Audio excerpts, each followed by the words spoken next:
are you? Who are you? I'm in K-Man's office with all of his trophies. And you wouldn't have to meet K-Man to know what kind of guy he is. You just have to come into his office and say, wow, he's a world champion in multiple different things, and look at all the trophies to prove it. So here's a really interesting, very personal question. When you go to a job interview, when you go to change your career path, when you are wanting to attract clients into your business, which is you are now applying for them to trust you to give you their money, which is the same as applying for a job, yeah? Because when you go to a job, you're asking somebody to give you money for your services. When you own a business, you're asking your customers and clients to give you money for a product or service.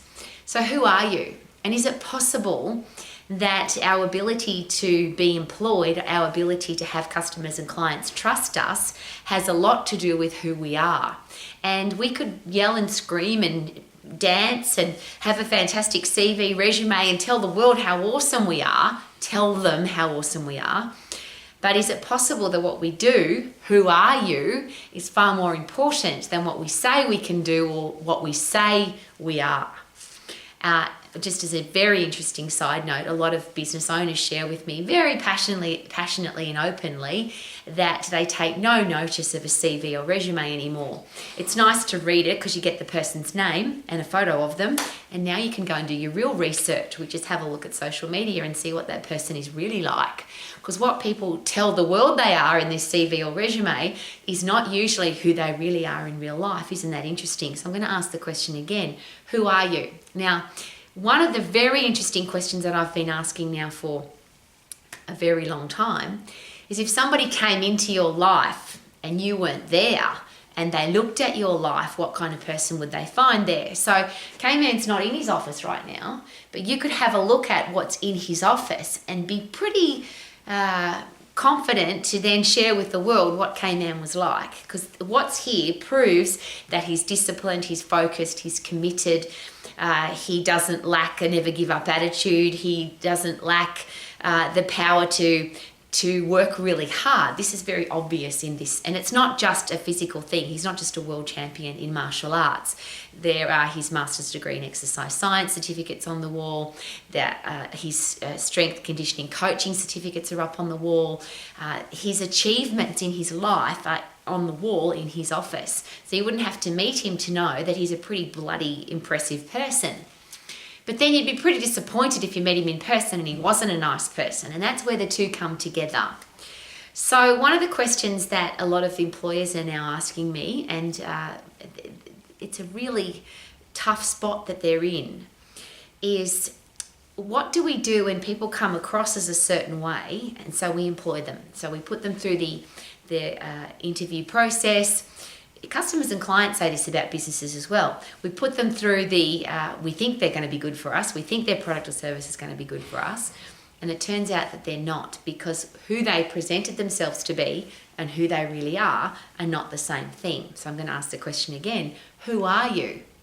And are you that person in every area of your life? Another great question to ask for that is it possible that our true character is revealed by the way we treat people who can't do anything for us? So if you meet a famous person, or if you meet a business person, or if you're applying for a position, you tend to put on this is I'm awesome show because I'm trying to impress you. But there's another great philosophy in life. Some people call this a quote, but I think it's a really great philosophy to live by. How about express who you are rather than try and impress other people about who you are? So seek to express rather than impress. Because if you're trying to impress, is it possible then that you don't care about the bus driver or the person at the supermarket or the person where you buy petrol because you think they can't do anything for you, so you're not trying to impress them? But if you're a really nice person, you're expressing who you really are on the inside every time you go outside, then the bus driver is going to think you're awesome, and the person at the petrol station is going to think you're awesome, and the person at the checkout is going to think you're awesome. Now, there's two parts again to that. There's who we express to the world, or who we share with the world. And then it's what we do to back up that expression. And a lot of employers are sharing with me that this person that came to the interview Turns out they're not really that person. They promised they'd be on time, but they're not. They've been late 2 times, 3 times, 5 times, and now we have to fire them because they couldn't even arrive on time. We have a uniform that they promised to wear, but the shoes are dirty, and then the fingernails are chipped, and then they're unshaven, and then their hair's not done properly, and they promise this at the start, and they even sign off on it at the start, but they don't continue with that. So my next question is, who are you always? And I'm an old lady now, so I can say this very openly and happily. I would rather meet somebody that's got dirty hair, bad breath, dirty fingernails, and they swear and curse and treat people badly, and they do that all the time. That's who they are. I'd rather meet that person than somebody who's well-dressed and well-spoken sometimes, but they're nasty, dirty, and horrible at other times. And I deal with a lot of people like that. How about you? Where they come across as a certain person, but if they're put under pressure or they're put under stress or something happens in their life, they become a bloody yucky person. And I'm just asking that question really personally on behalf of employers, on behalf of coaches, on behalf of anybody that is putting trust into you as a person. Who are you, and be that person all of the time. Another interesting example of that is that when a criminal goes to court, the defence lawyer will always dress them up in a suit, and they'll make sure that they're clean shaven, and if they've got tattoos, they're covered, because they want to put across a certain impression to the jury and to the judge. But that's not who that person really is. They're just pretending to be that so they can impress the jury or the judge. This is again a very personal question, but do you want to be that person? Do you want to have to pretend your whole life to be somebody that you're not? Or would it be much more fun and much less awkward or embarrassing, or just a much more simple way to live your life, to just be you? So if you're a grumpy, horrible person, just be grumpy and horrible so people know what to expect. At least they know then who you are. If you don't like to wear nice clothes, don't wear them ever. So if you go to a wedding, don't wear nice clothes. If you're going to court, don't wear nice clothes. If you're going to a special event, don't wear nice clothes, because you're not the nice clothes wearing person. Why do we live our life trying to please other people, impress other people? Why don't we just be who we are? And then let every area of our life express to the world who we are.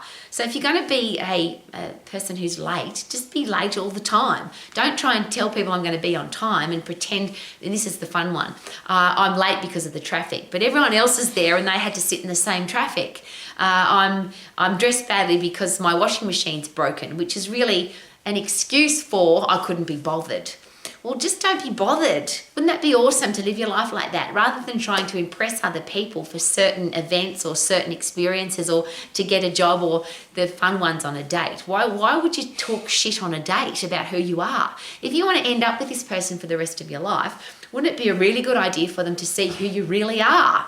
So if you love dressing beautifully, go to a date dressed beautifully. But if you don't like having a shower, and you like to have dirty fingernails, and you like to wear dirty clothes, go that way to the date. So then at least the person who you're having a date with will know exactly who you are. And if they still love you and still want to invest time with you, and they still want to have a relationship with you, or marry you, wouldn't that be awesome? Because now you're going into something honestly. So there's the great question, who are you?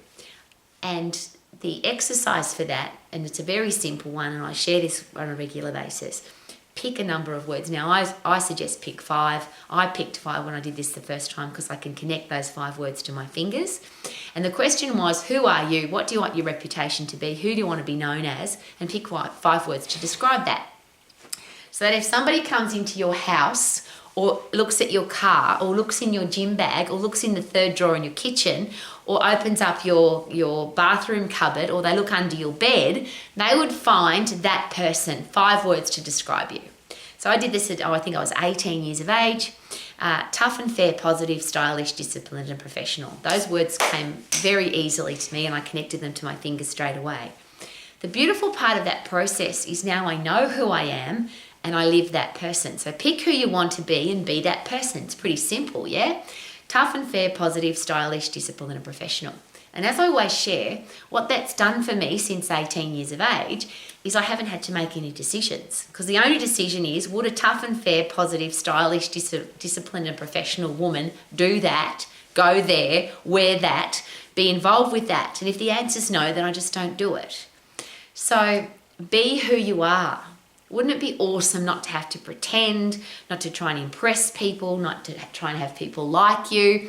Is it possible that you would like yourself more or you would just love yourself because this is who I am, this is what I stand for, and I'm not going to pretend or fake or do anything to try and please anybody else. I'm just going to be me. And if you don't like it, I don't care. What a beautiful way to live your life. Wouldn't that be gorgeous?